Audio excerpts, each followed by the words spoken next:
अब बात करते हैं शनि ग्रह की।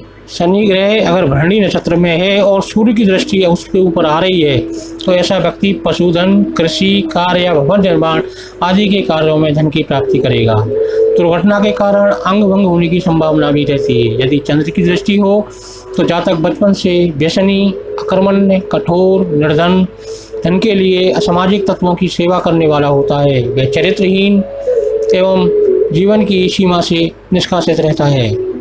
जीवन में प्रत्येक क्षण उसको अड़चनों का सामना करना पड़ता है। बार बार चोरी करने वाला होता है तथा गांव से उसको बाहर निष्कासित भी किया जा सकता है।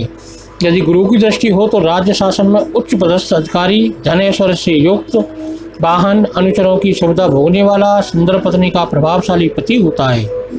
यदि शुक्र की दृष्टि हो तो वह शासकीय या स्वयं के कार्य के लिए दूर देशों में भ्रमण करने वाला एवं नीच आचरण का, श्याम वर्णी, क्रूर तथा दुष्कर्मों से घिरा हुआ रहता है। प्रथम चरण में शनि की स्थिति हो तो ऐसा व्यक्ति धार्मिक कार्यों में सहभागी होता है। इसी कार्य में धन की प्राप्ति करता है। बुद्धिमान, कर्मठ एवं विज्ञात महापुरुषों की संगत में रहकर आदर एवं सम्मान प्राप्त करता है। उसके कपाल या ललाट पर कोई चिन्ह पाया जाता है। ऐसे जातक की शल्य क्रिया के कारण कष्ट रहता है। शनि की द्वितीय चरण में स्थिति हो तो ऐसा व्यक्ति तीव्र बुद्धि वाला, शासन में उच्च अधिकारी होता है और मध्यम वर्गीय लोगों का परामर्शदाता बनता है। प्राय वह सुखी जीवन व्यतीत करता है। बीच बीच में उसे ज्वर, व्रण आदि का कष्ट रहता है। महिलाओं को गर्भपात का भय रहता है। तृतीय चरण में शनि हो तो ऐसे व्यक्ति दूसरों के अधीन रहते हैं।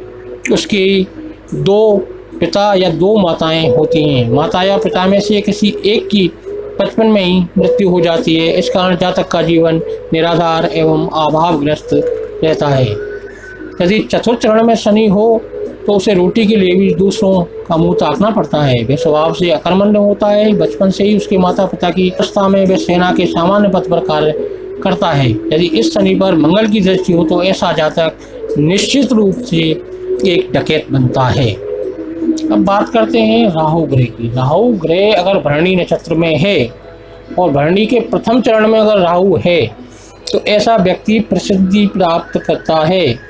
मल्ल विद्या से पारंगत होता है। वह धनराशि लेकर दूसरों की रक्षा करता है। जीवन के अंतिम चरण में वह विवादों से घिर जाता है। उसकी मृत्यु प्राय कुपोषण के कारण ही होती है। कुत्ते के काटने के कारण या कंडू रोग के कारण वह त्रस्त रहता है।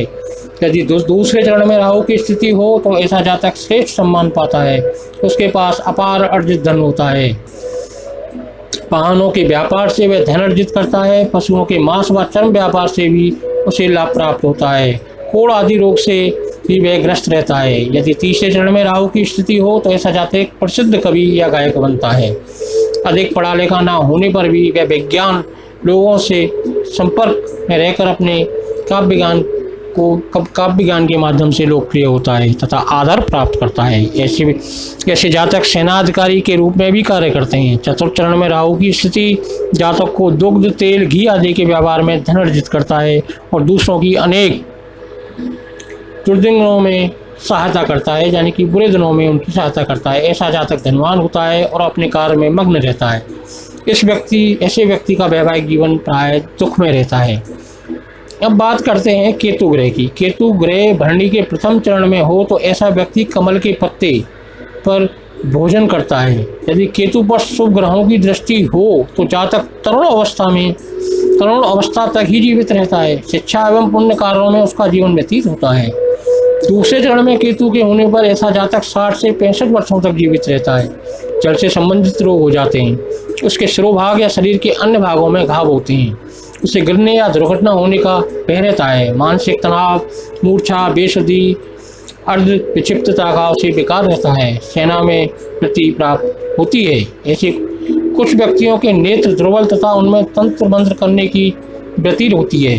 यदि तृतीय चरण में केतु हो तो ऐसा जातक योग शास्त्र का ज्ञानी होता है।